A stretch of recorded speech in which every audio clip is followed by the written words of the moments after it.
Hi friends, and welcome back to my channel. Today I am bringing to you my very first Wellness Wednesday, and I thought there was no better location to bring it to you than in the great outdoors.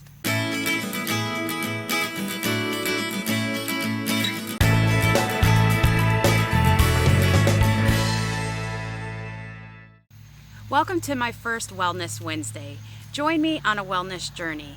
This will be the first of many videos documenting my physical, mental, and spiritual journey back to wellness. I hope you will subscribe and join me every Wednesday when I show my progress on weight loss, give you nutrition tips, let you join me in some workouts, and many other areas related to wellness from the inside out. This week, I am going to start the series talking about mental wellness, more specifically depression. I truly believe that health starts from the inside out, and more specifically from the mind.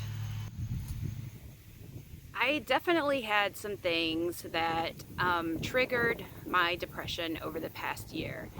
Now, I am going to say right from the beginning that is not always the cause. Sometimes it just happens. Sometimes it's just the way your brain is wired, or a chemical imbalance, or many other things that can push somebody into depression. I have 4 children. After one of my births, I actually struggled with what they call postpartum depression. And there's no specific cause to that either. It's just something that sometimes happens. What I dealt with over the past year, I would definitely say was triggered from just a long line of events. Events that started with loss in our family, my husband ending up in the hospital, and then the very next day my dad ended up at the hospital, and my dad's issue ended up not being something small like we had hoped. He was requiring open heart surgery, and it didn't go well. We almost lost him. He spent about 30 days in the hospital, and it was a long, hard battle. Now, you all don't know me, unless you're somebody that does know me, but my dad has been like my best friend my whole life, and I think that was really rough. But the problem is, sometimes when you're going through events like that, you're still working, you're still taking care of your kids, you're still taking care of your home, you still have a list of 100 responsibilities that you have to do. And so you can't necessarily soak in your thoughts and feelings and process it the way that we probably should. And I'm probably not the best with that anyways, which I'll talk on here in a little bit. But we went straight into that, into finally thinking things were going to calm down. We were going to celebrate Christmas, have a good time with our family and friends, and we had a house fire literally 4 days before Christmas that put our family in a hotel for months, and that was difficult, again, while trying to work and raise kids and have a home and a family. It wasn't easy. Going through the repairs and process after a house fire was hard enough, let alone just all the other things that come with life. And then it was time to move back in the home, which was fantastic news. And a week later, basically the world shuts down due to a pandemic of all timing. And I know the pandemic has affected a lot of people, which is why another reason I was encouraged to put this out at this time, because everybody is facing loss of some form right now, whether it be a family member or loved one or sickness. Maybe it was COVID related, maybe it wasn't. Maybe you lost your job and your whole life, everything that you knew has changed. All of these things, all those things that took place in our life over the past year, just, I think, had a ripple effect. And now I'm willing to admit that it definitely put me into a depression. To make things even better, a couple weeks after our company shut down, I was officially let go from my employer. So that probably definitely did not help a whole stew of things that was already inside me. Now, depression can be different for everyone. I have loved ones that definitely suffer with this a lot more than I have. Other than, like I said, that postpartum depression, it's not been something that I've really experienced most of my life. But I have done a lot of research. I have read a lot of books, done a lot of research, and have spoken to dozens and dozens of doctors on this topic, including some that have written medical journals, to try and get to know more so I can help those that I love. That has definitely benefited me through this process.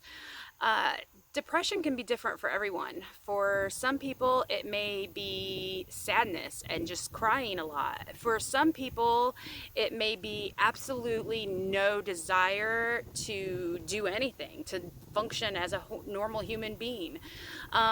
For some people, it may just be this constant feeling inside you that never goes away, this sadness that never leaves. Some people, unfortunately, have all of that. For me, it was losing that desire to do the things that I typically would love. It was waking up, and I was only accomplishing the things I had to do, the things I had to get my kids to school. I had to make a meal, but if it wasn't something that I had to do, I wasn't doing it. The dishes would pile up till I had to do them. Laundry would pile up till I had to do it, which is all totally outside of my character. All of these things combined with just an overwhelming feeling of sadness or like hopelessness, feeling like I'm not good enough, and just dread of starting a new day and what's going to happen next. All of these things is what made me finally admit to my family one day that I think I'm depressed. I think this is a real thing. And that leads me to the 10 steps that I think helped me come back from depression. Not fully, I mean, that's a process that takes time, but it helped me overcome it and be able to function and start living my normal day-to-day life. And the first step would be accepting it. You have to accept that you are admitting and know that you have depression in order for you to be able to take the steps that you need to do to be able to manage it, and work on it. There's still such a stigma for depression, sadly, and I wish that would go away because it causes people to, no, I don't have depression. I'm not willing to admit that. There's nothing wrong with me. That would just be in my head. Like, it's something that's wrong with them. That's not the way it works. So the first thing you have to do before you can even start to process it and get better is you have to admit it, and you have to be able to talk to people that you trust. And that kind of goes in with my step one. Once you admit it, tell somebody. That is almost a form of you admitting it to the world. I'm not saying you have to admit it to the world, but for me, it was admitting it to my family and looking at my family one day and saying, I need to get away. I need a wellness check to my husband and my kids. And the crazy thing is, they already had seen it. They knew what was going on. They had seen so many of the signs that I hadn't seen or that I wasn't willing to accept at that moment. So I went away for a weekend. It wasn't that I was trying to get away from my home or my kids or my pets or responsibilities. It was, I needed a moment to process my thoughts and to make a plan as to how I'm going to move forward from here. I admitted it. I told my family, this is what I think I'm going through. And I spoke to a couple really close friends about it that I know have been through this themselves and that would give me advice, and just, and even said, hey, I think I'm depressed, and I think that's why I have no desire to even get up in the morning or to do anything that I need to do. And just having somebody that you've said those words to can be huge for you, even starting internally and to starting to heal from the inside out. Step 2 may be that you may need to see a doctor. a therapist, a counselor, a psychiatrist. Reach out to somebody, especially if it's to the point where you really truly can't get out of bed. There is absolutely, positively nothing wrong with needing medicine for depression. Depression is usually caused by chemical imbalances that won't get better with all the steps in the world that I could give you without trying some medicine, or speaking to a counselor and being able to address maybe some things that have triggered it, or some things that are making it get worse and not get better.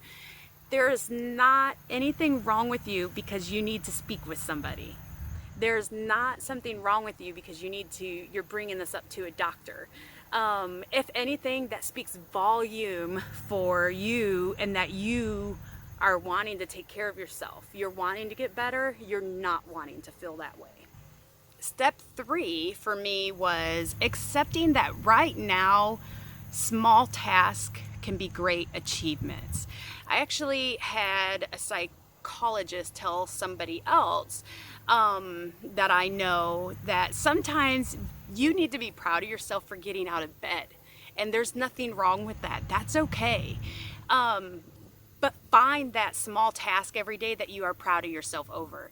And if it's getting out of bed, then be proud. You know what? I got out of bed today. I didn't want to, but I did. Maybe it's simply I rinsed the dishes. That's okay. The goal is to start with very small baby steps, because if you're looking at the big picture, oh, I haven't washed my hair in a week, and haven't made my bed in a week, and haven't done this and this and this, you're going to get overwhelmed, and that's not going to make it get any better. So start today. Be thankful for waking up. Be thankful for I got out of bed. And then the next day, okay, be thankful for today I got out of bed and I showered. Today I got out of bed and I made breakfast. And then grow on that. Take baby steps and grow from there. Be proud of the small things you're doing while you're making your way through the process. Step 4 would be to move. And I'm not meaning get into a full-blown exercise routine, because that was something that, to be honest, kind of drove me nuts. When people would say, well, you need to exercise. If you get up and exercise and eat all healthy meals, you won't be depressed and you'll feel better. That's probably true. People who probably are working out and eating all these healthy meals are probably not dealing with depression as much. But try saying that to somebody that is crippled. It's not going to work very well. Well, depression is an illness. You just can't jump up and just, I'm going to be enthusiastic, I'm going to go work out today. So I started off with just walks. Get out, walk around your block. Get out, walk to the mailbox. I mean, how bad is your depression? Are you not even leaving your home? Maybe walking to the mailbox will be huge. Mine wasn't quite that bad, but taking walks around the block were my way of getting out, getting sunshine. Vitamin D is very good for you, especially depending upon where you live. And getting that sunshine, moving your body, it is good for you, very good for your serotonin levels, and it is needed. But let's be realistic and let's start small. Get out today, take a small walk around the block, and then maybe next week try to increase the distance or the length of time, or maybe you're willing to step on a treadmill at that point and get an actual workout in. But start small and get out and take a walk. Step 5. This was a big one for me. Maybe it's because I didn't grow up in the social media world. We didn't have the internet. We didn't have the cell phones. We didn't have all that. But shut the world off. I paused social media for a while. I went off it for a good amount of time, and I unfollowed or unfriended or muted or whatever format of social media you're on that you need to do, people or groups or agencies or news stations that were hurting me more than they were helping me. Um, there are just certain things that will cause you to have triggers. Just no one knows your triggers like you do. And in the world of social media, everyone's lives come off as perfect. And I assure you, they're not perfect. But that can be hard to see when you're battling something like mental illness or depression. So if you need to shut that off, shut it off. Disconnect from that for a little while. I actually think that's very healthy. Step number 6, be cautious of who you spend your time with, whether it's at home, in the workplace, or just friendships. There's nothing that can hurt somebody who's battling depression more than a negative Nancy. You don't need anything else to remind you of all of the bad in the workplace or all of the bad in the world when you're struggling to just find the good in yourself as it is. So steer clear of those people. Spend less time with them if they are somebody you have to spend time around. You know, I had a coworker that was very, very negative one time, and yes, I have to interact with this person when it comes to work-related things, but I tried to really make that extra contact very limited. So that way, that didn't hinder my personal progress.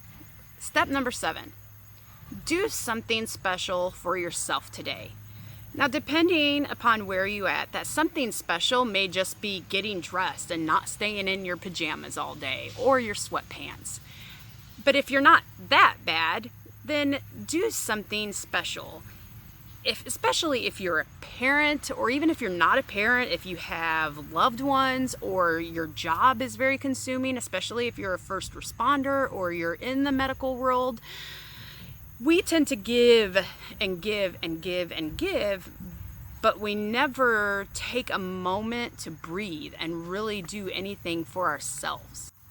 So one day, my kids literally came home from school and was like, "Where are you going today?" or "What'd you do today?" Because I was in a dress. And I said, "Nothing. I wanted to feel good." And getting up and doing our hair and makeup and putting on something nice, if you stay at home and you're not working right now, can sometimes do a lot for your mind. And it makes you feel good. It gives you this internal motivation. If you have to get up and get dressed to go to work or school every day anyways, do something extra. Go get your nails done. Get your hair done. There's nothing that makes me feel better than when I get my hair done. I love getting my hair done. I know one of my daughters loves getting her nails done. Do something for yourself. When was the last time you did do anything for yourself? When somebody asked me that question, I honestly couldn't tell them at that time, because I have spent the past year, trying to take care of everyone else, trying to take care of others, that then I was the one that ended up needing it from myself. Sometimes you need that self-love just as much as you're giving all that love to somebody else. Step 8 is something that I actually learned from my grandmother, and I actually heard her talking about it to somebody. It was a young mother. I was only a teenager at the time, but this gal was a young mother. She had 4 kids. Her husband worked excruciating long hours. I mean, usually he would be gone for work before they even woke up for the day, and he didn't come home till the kids were in bed. He worked very long hours to provide for the family, and this poor gal was just battling horrible, horrible depression. And I remember my grandma telling her, "Wake up and decide you're going to do an act of kindness for somebody." Yes, I know I just got done telling you to do something kind for yourself, and you still should do something kind for yourself. But do something for somebody. A random act of kindness. I'm not saying to give your whole self or your whole day, or to do something to hurt you to do something good for somebody, but we were born, I wish I could remember his name. I read in a book. We were born to give. We were born to be givers. We were born to live a life of servitude. We were raised to be more greedy, in the aspect of we were raised to work and make money for yourself and buy these homes and buy these cars and live the American dream, which is great, but we can't forget to take care of others. And it does something for our internal self when we do something for somebody else. Nothing makes me happier than when I do something for somebody and it just changed their day or it lit them up. And think of the last time somebody did something for you. I remember spending the night at the hospital with my dad one night, and I had to rush at the break of dawn the next day to get to work. And so I spent my whole night at the hospital, barely sleeping. I'm rushing to work. I was mentally and physically exhausted. And I didn't have anything for lunch, so I go into the grocery store that day, and it was hitting me. It was just really hitting me. And I think, I don't know why, at lunchtime I was like on the verge of tears. And I was walking in the grocery store, and this man looked at me and he goes, this elderly man, he looked at me and he goes, "Smile, young lady. Life is better when you smile." And I just was like, well, that was a really unique and sweet thing to say to me. I probably needed to hear that right now. And so I go in and I see Starbucks, and I decide I'm going to get me a hot chocolate for lunch that day. Probably not the best idea, but he walks up behind me and he pays for my hot cocoa, and he says, "You look like you need something today." That did a lot for me in that moment. You don't know what somebody else is going through. If you don't have the money, trust me, I've been through phases in life where I didn't have the money to necessarily financially do something for somebody. But do you know a need? Do you have an elderly neighbor that just doing one simple thing for her, would make the world of difference? If you do have a little bit of money, do you have somebody that they just haven't had the money to buy something for a child or do something extra, and you can do that for them? There's something about giving to other people. Wake up and bake cookies for somebody. We did that when we were in lockdown, and we just ding dong ditched them and left the cookies at their door and left. Do something like that, because you're bringing happiness to somebody else, and that does something for our spirit. It really, really does. Step 9, have a list of gratitude that you write in every day. I bought a book off Amazon, but honestly, you can use a notebook, anything. And I can't remember, I think it asks for something like 5 things a day you're grateful for. Start off with one thing, because when you're battling mental health, especially depression, it can be hard to think of 5 things a day. And I know that sounds bad, and it's like, okay, well, are you not thankful for your kids or when you're depressed, your brain is just thinking differently. Yes, I am thankful for those things. I'm very grateful for my home and my husband and the fact that he has a job and that we have a roof over our head. And I mean, I have this list a mile long, but when you're depressed, all you're thinking of is, I suck. All these bad things, oh my goodness, I'm failing as a mom, I'm failing as a wife, I failed as an employee, and I am failing as a friend, and I'm failing as a daughter, and I'm failing as a sister. You think of all these ways where you're failing and you're not doing well, and so that tends to make it hard to even be grateful for the things that you are really grateful for. So start off with one thing today. What are you grateful for? If you don't have something to put down today, I'm going to ask you to put down that you are grateful that you woke up. Because even if your depression is to the point where you don't feel like you are, there's someone in this world that is grateful that you woke up today. I am grateful you woke up today. The world needs you more than you even realize that you are needed. And it can be really hard to feel that way. Sometimes we feel like we are not needed and we're just this little ant in this big world, and it wouldn't matter to anybody if I wasn't here anymore. But it would matter. It matters to me. It matters to somebody. Maybe you don't have close relationships with your family. Thank God above that I do. But maybe there's a coworker that there's people that you don't even realize you're affecting on a day-to-day basis that you are affecting, and they would miss you. So today, write down you're thankful that you woke up. Now tomorrow, write down something different. Did you have enough food to have breakfast? I'm thankful I had food to have breakfast.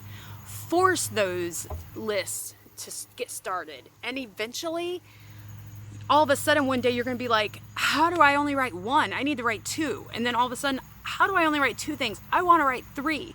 And now I'm actually writing things like, I'm thankful that I'm happy today. I'm thankful that I feel good about myself today. I am thankful that I'm not sad or lonely or feeling helpless or lost. I'm thankful for a whole list of things. And my last tip, step 9, is actually, I think, one thing that I'm not very good at, and that honestly probably caused a good amount of my depression, is allow yourself to feel. Allow yourself to feel the feelings that got you to this place to begin with. Schedule a time, give yourself a moment where you sit back and you think of the things that are making yourself sad. If it's a loss of a loved one, if it's, for me, the whole time my dad was going through that process, I don't think I ever truly allowed myself to feel how it was truly affecting me. Like I said, my dad was my best friend for pretty much my whole life. But I was trying to comfort everybody else. I was trying to be there for my dad. I was trying to be there for my mom. I was trying to comfort everybody else. And I was really masking how I was feeling about it.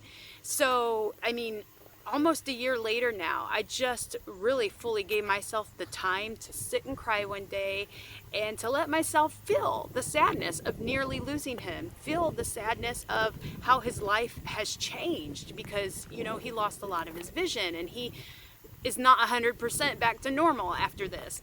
I allowed myself to experience the sadness of the loss of my job.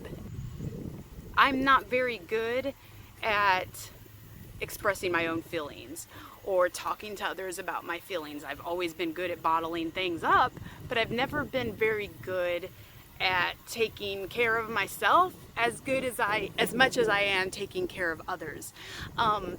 And that comes with feelings. That's not always in, I spend so much time packing lunches for my kids that I don't take the time to meal prep or work out. Sometimes that's even just your feelings.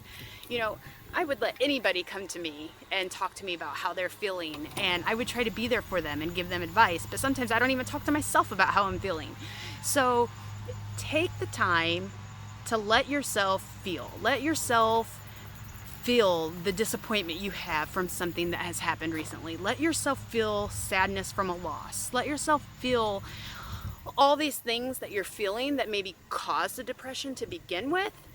And then you can truly start to process this. And that was huge for me. That was a huge step in me being able to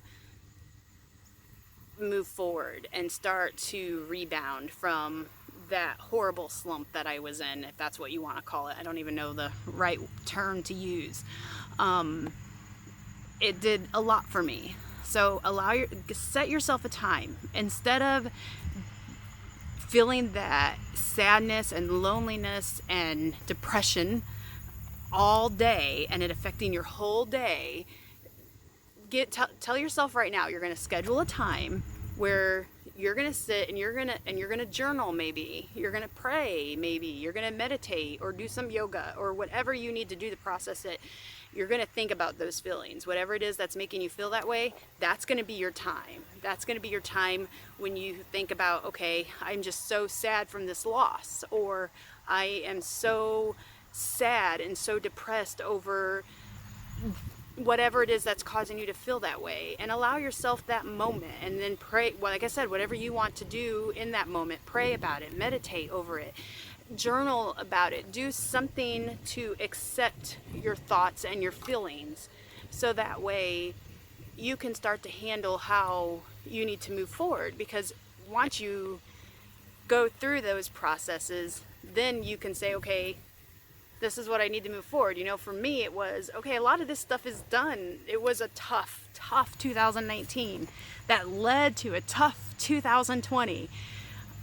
But I need to heal from that now. And I need to start doing things that's going to make the end of 2020 and 2021 even better. I need to start doing things to process all that negative and move forward into positive things. And I know that is a lot easier to say than do, but by the time I think you've gotten through these other 9 steps, I think you get to the point you're ready to do that. And I was ready to do that by the time I processed and did everything else that I needed to do. So I know these 10 steps, although they helped me, they're not everything and they're not the cure-all for everything. That's not what I was here to do. I was here to maybe bring somebody some encouragement. Maybe 2 steps that I went through will help you in your battle. Maybe 1 step will help you. Maybe all 10 will help you. Maybe you're sitting in your bed right now watching this and you just don't even know where to get started. And I am giving you a way somewhere to start. I'm helping you say, okay, you know what? I haven't got out of bed in a week. She's right. I need to admit that I'm depressed. Now what do I need to do? And maybe you need to go through the steps now and see what's the next step for you. What's going to be the next thing to help you? And reach out to me. My email is in the drop down box below. Send me an email. I can maybe send you some resources that I've used along the way, or maybe you just need somebody to talk to, or leave me a comment and let me know if any of these things helped you. And hopefully the things that I'm going to bring in the weeks ahead will just add on this and will help affect you in some way, shape, or form, whether it's, like I said, let's work on our mind, let's work on wellness from the inside out, and let's go from here. So I hope you all have a great week. I hope I've been able to help somebody, and I hope that everybody is able to take something from this and put it into their life and be able to see a positive outcome from it. Take care, everybody. Bye.